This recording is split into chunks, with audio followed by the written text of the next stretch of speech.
So many people go through their whole lives leaving things up to chance. That is loser mentality. You have to understand how important it is to go all the way, to go the extra mile, to do things in such a way that it forces people to take note of you. Never live your life in probability. Probability is the probability of something happening. There's a statistic attached to a probability. 1 in every 3,000 people do this.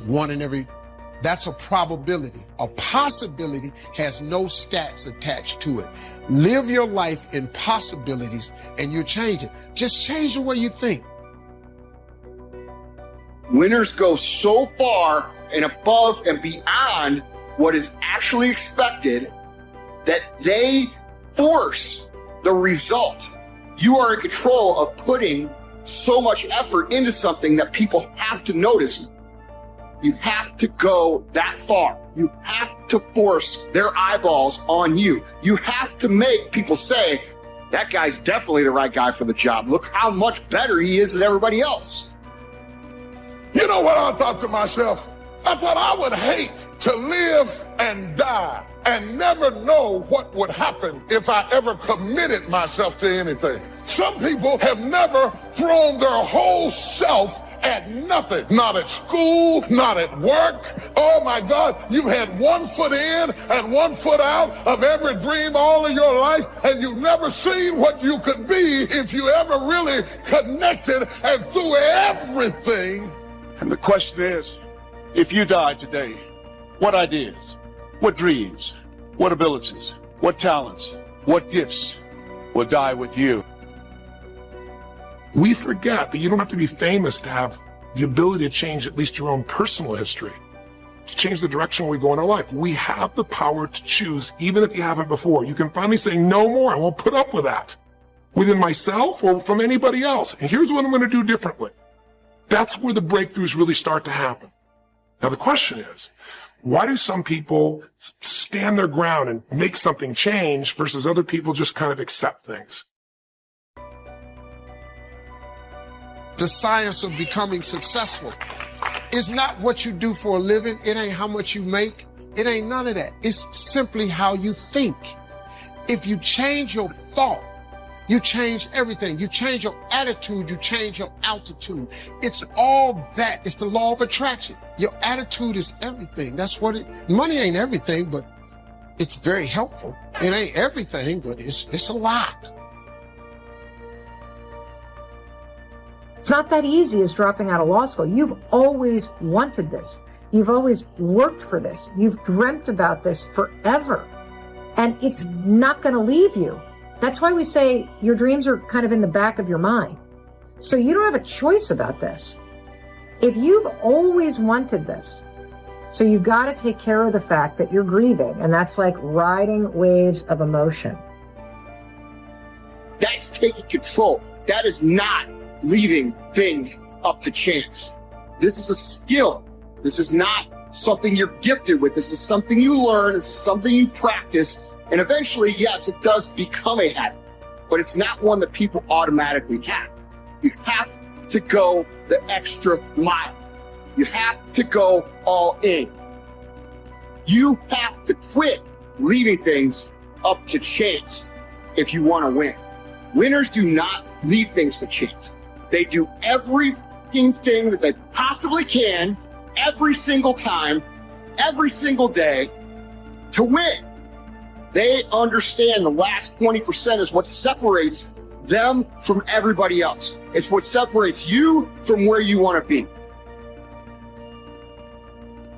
That drive and that attitude of never quit, it's a powerful force, and it does push you over the edge to victory in many cases.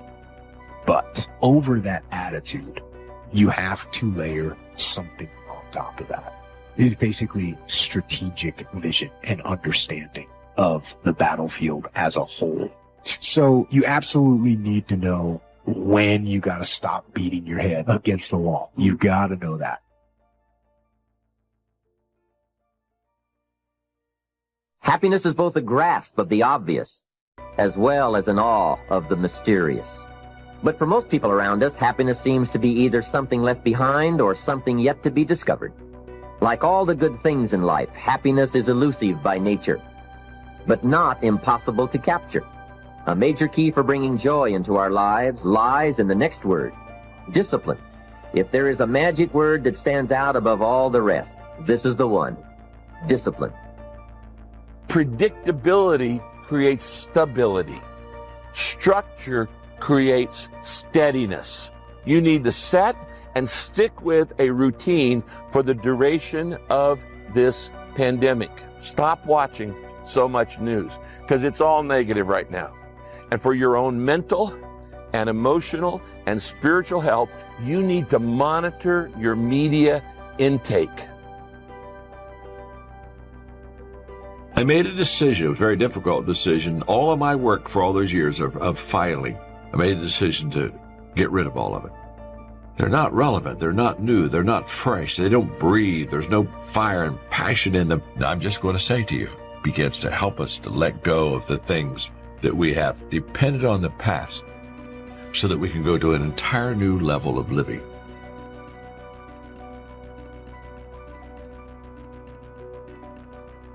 Happiness is contentment with the tasks of your life.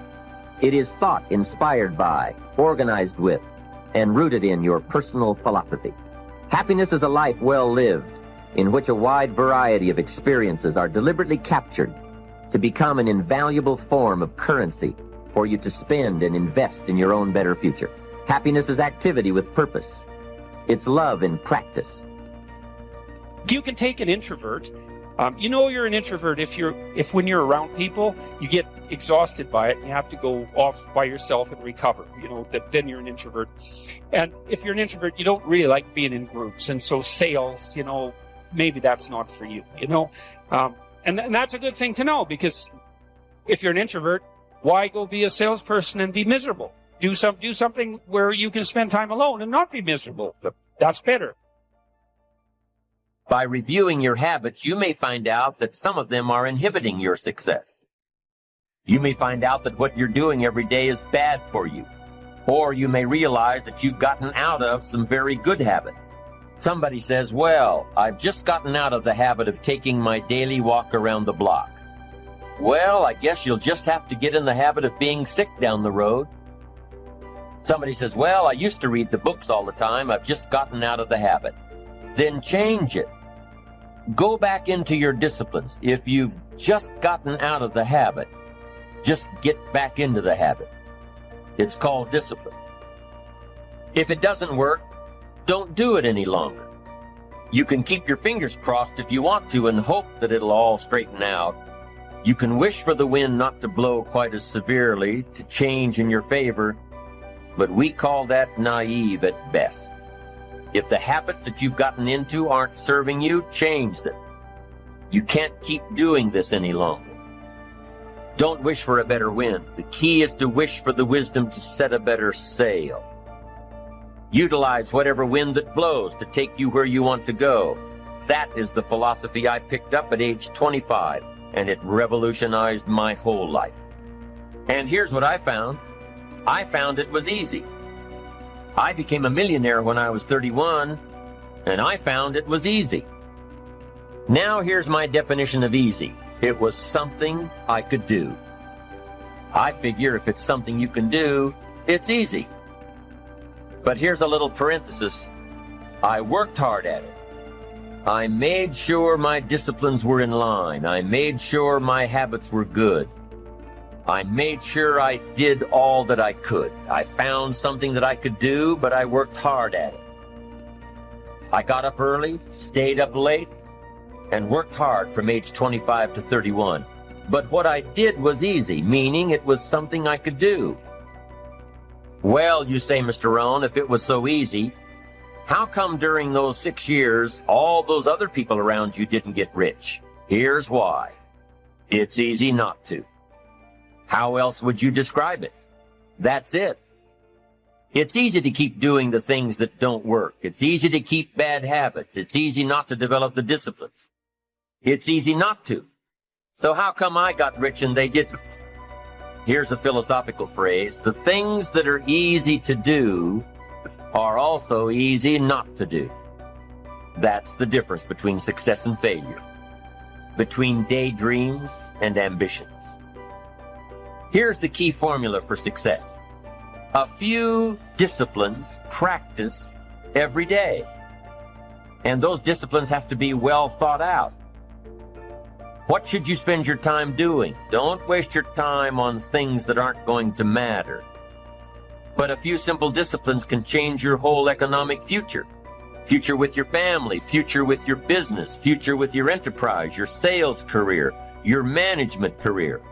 A few simple disciplines. A few simple habits. Good habits. Repeated every day.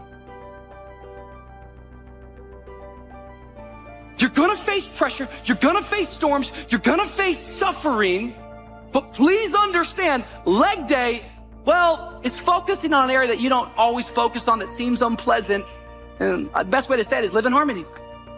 Live in harmony with each other.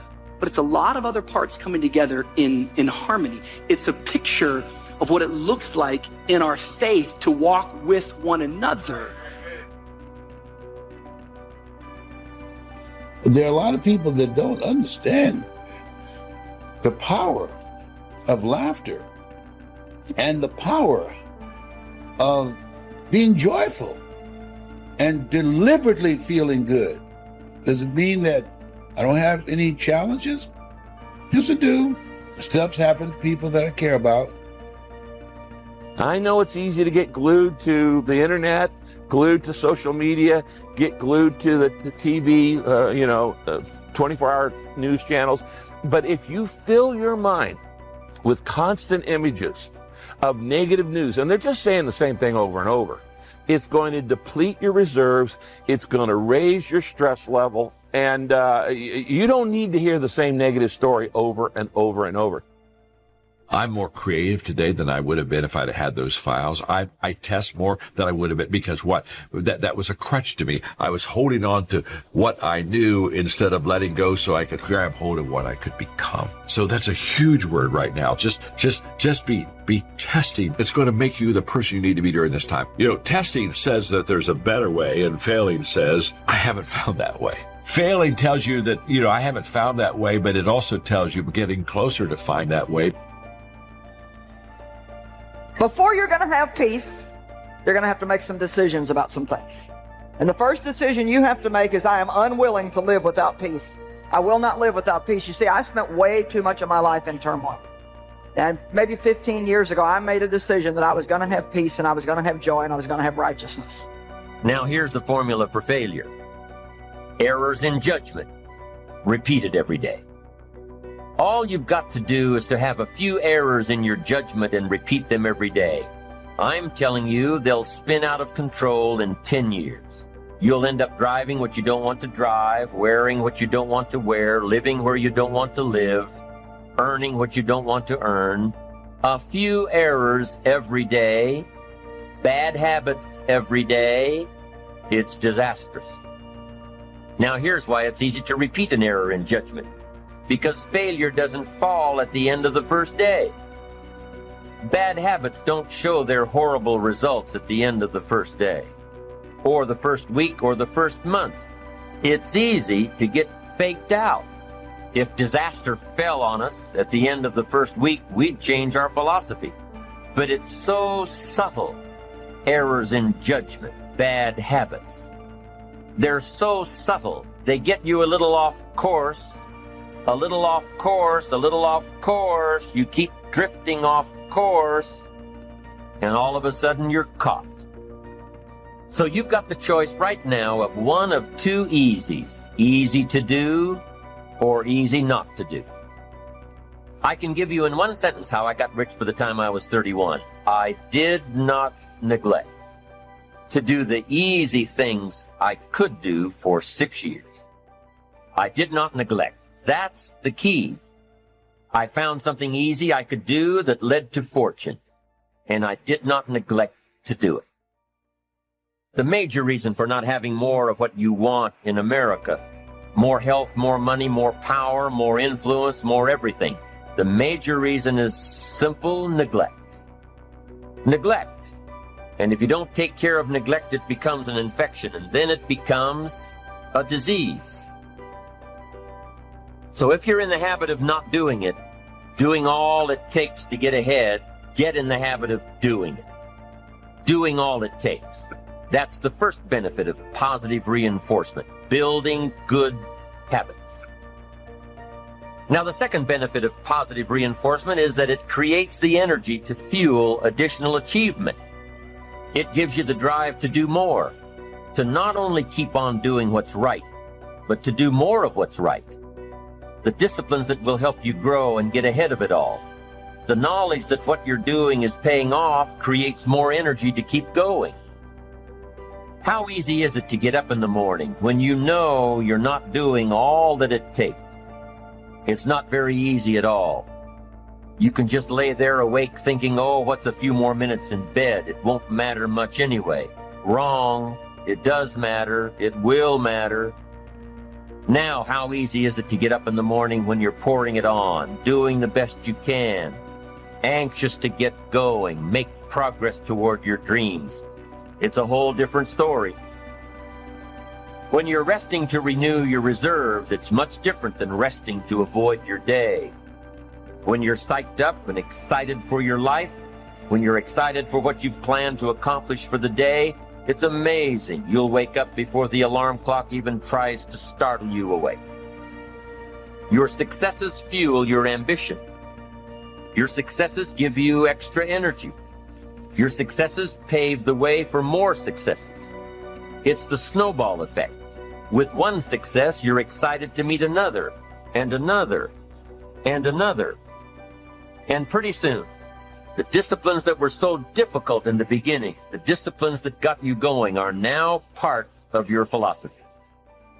Have you ever found yourself stuck in one of life's storms? And no matter how hard you try, no matter what you do, it seems that you can't make any headway. So many times the storms in our life, we didn't prepare for them, we didn't plan for them, we didn't ask for them, we didn't even cause them, they just suddenly happened. I still believe that things can turn around for me. I still believe that this is not my final position. I still believe that my family can get better. I still believe that if I lose this job, there is another job for me. Still believe that my marriage is not over. Turn to your neighbor and say, you got to keep your hope. Sometimes you have to go through something to really get your insight, to find out who you really are, to find out what you really got, to find out that you're tougher than you thought you were, to find out that you can do more than you thought you could do. Through my eyesight, I connect with that which is around me, not that which is within me. If I look around me, I see circumstances. If I look in me, I see hope. So sometimes in order to really get your focus, you have to shut down your eyesight to build up your insight. Shut your eyes to what you see and turn on your insight to what you believe. You can't help victims when you see yourself as a victim. You have to announce your recovery to yourself. You got to command yourself, get up out of this hospital bed and start to moving. Clarity. Because when you get in a storm, you become real clear of what matters and what does not. When you get in a storm, you're not trying to say, oh my God, let me get my Gucci bag. No. When you're in a storm, you get clarity as to what matters. Your priorities come into view when you're in a storm. As a man thinketh in his heart. Where you talk to yourself, that's your heart. That's the meeting place where you are reasoning with yourself. That's where you sit down and say, well, let's see now. Can I do this? Can I not do it? Can I really do this? That's where you have meetings with yourself. That's a powerful thing to understand because you weren't born this way. You weren't born doubting. You were born perfect. You were born believing you were going to do something great. You were born happy. You were born believing you were going to do something special with your life. As a baby, I promise you, you had no negative self-talk. You had no negative self-doubt. These are external sources. So important to know because those thoughts aren't really who you are.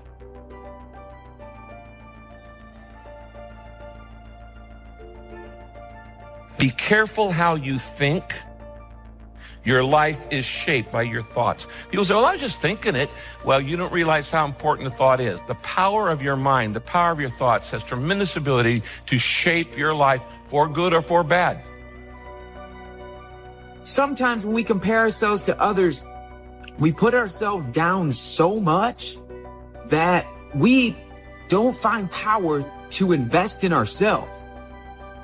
And if you accept the thought, if growing up somebody said to you, you're worthless, you're no good, you don't matter, you're ugly, you're uncoordinated, if you accepted that fact, whether it was right or wrong, it shaped your life.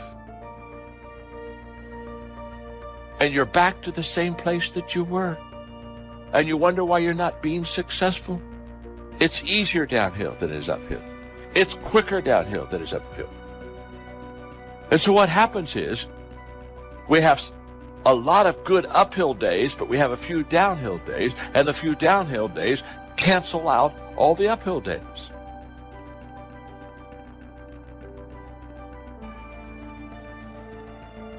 I think so many people out there think that they're cursed or that they're got bad luck or that they're their life is detrimental, when really it's all a perspective shift.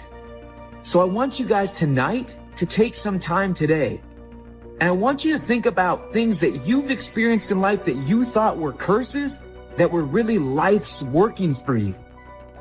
Managing my mind is actually the key to peace and the key to happiness. An unmanaged mind leads to tension. A managed mind leads to tranquility. An unmanaged mind leads to conflict. A managed mind leads to confidence. You can't go uphill without self-discipline. Nobody will carry you uphill. Nobody can coach you uphill. If you go uphill, you got to do it yourself. There are no free rides uphill. There's no such thing as accidental achievements. An unmanaged mind leads to stress. If you don't manage your thoughts, you just let them go all over the place. You don't ever even try to control your mind and the way you direct your thoughts. You're going to have enormous amount of stress in your life. But a managed mind leads to strength and leads to security and leads to serenity. And that's how you should dream. You should dream outlandish dreams. If it's in your imagination, it's possible. Do you know that you can't think of something that can't happen? You know it's impossible to think of the impossible. It's not possible. So if you think it, it's possible. And if you live your life in possibilities instead of probabilities, you have a greater chance of finding happiness. There's things in your life that are necessary, but they're unpleasant. Working out my legs is necessary, but it's unpleasant. Why is it necessary? Because it's the largest muscles in your body. See, what you learn is it's this thing called unintended consequences. You don't know what type of fight you got to face on Tuesday. You don't know what your boss is going to come and say on Friday. But thank God you've been putting in some work on the interior life that when you need to fight, you got some strength. I'm the kind of person, if I'm going to do it, I'm all in. I'm the kind of person, I don't like being in between. I don't like to be at the back of the line. I want to be in the front of the line. And I'm going to prepare myself and work on myself to be a dominant voice. Take no prisoners. And like Mike Tyson, eat the wounded, starting at the ears.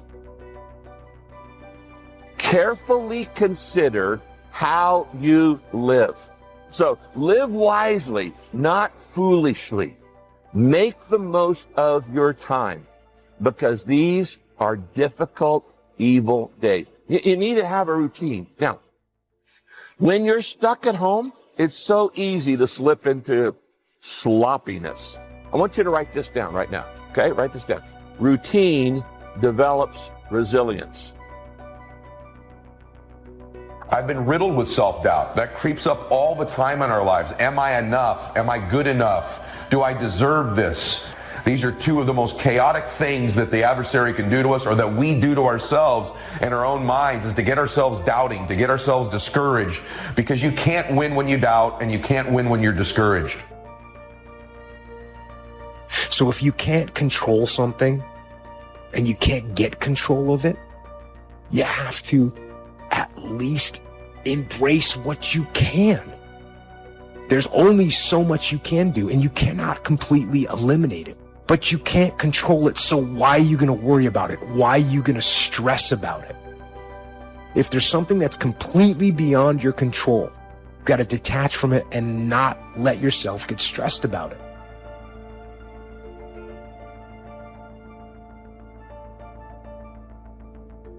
Dreams without goals remain dreams, just dreams, and ultimately fuel disappointment. Dreams without goals, yearly goals, life goals, daily goals, monthly goals, hourly goals, goals on the road to achievement cannot be achieved without discipline and consistency. You understand?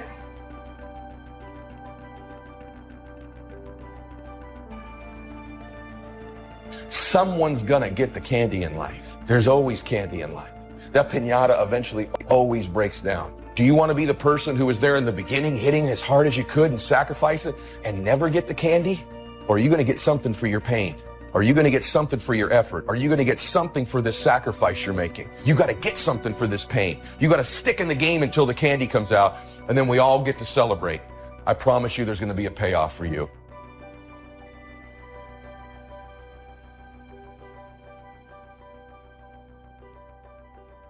The big challenge is to make something out of each opportunity. Now, if winters are always going to occur in our life, shouldn't we benefit from them too? Come the next winter, you could be on the inside looking out, seated by a warm fire, the company of a good friend, and those unique feelings of security in spite of the circumstances or the season.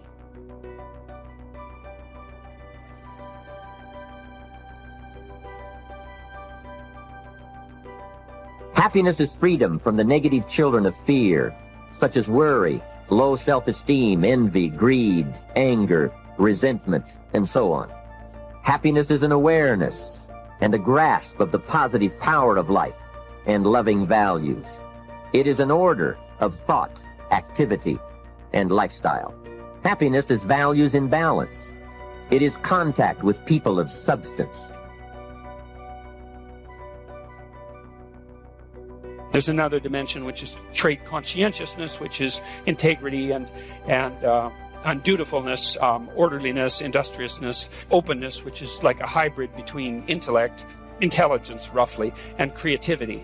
And so you can go there and find out how you compare to other people, and that's kind of interesting and useful, because it's kind of useful to know who you are, to know that that's actually who you are, you know, that you have a nature.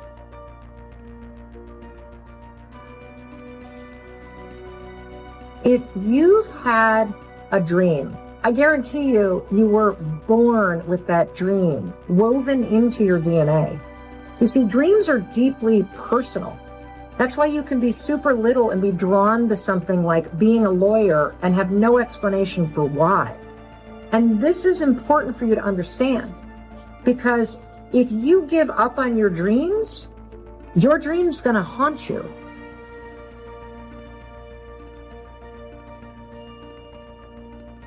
You have to be honest with yourself and truthful with yourself.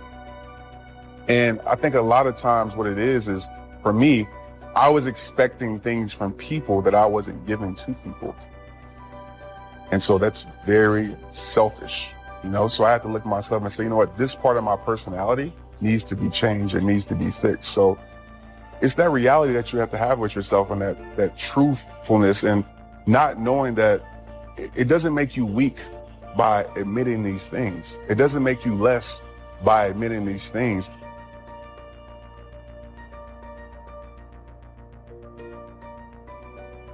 Begin to know now that the night will pass, and as you learn to grow and progress, you will better understand how to handle every night and better live every day. Don't be afraid to face the facts of life. It is not negative to understand that the winters always come. Don't clip the word impossible out of the dictionary. Don't say, I don't want to hear the problem. I don't want to see the difficulty. Don't show me the weeds. Don't say anything negative. Only see the positive. That's foolish. There is a thin line between positive thinking and kidding yourself. And remember, there's also a thin line between faith and folly.